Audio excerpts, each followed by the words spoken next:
हो माँ, मैं तुम्हें कहाँ ढूंढूं?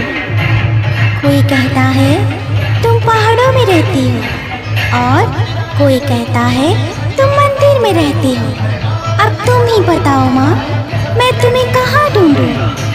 कैसे अपनी दिल की बात बताऊं माँ? मैं तुम्हें खत भी तो नहीं लिख सकती, क्योंकि मुझे तो तुम्हारा पता ही नहीं मालूम।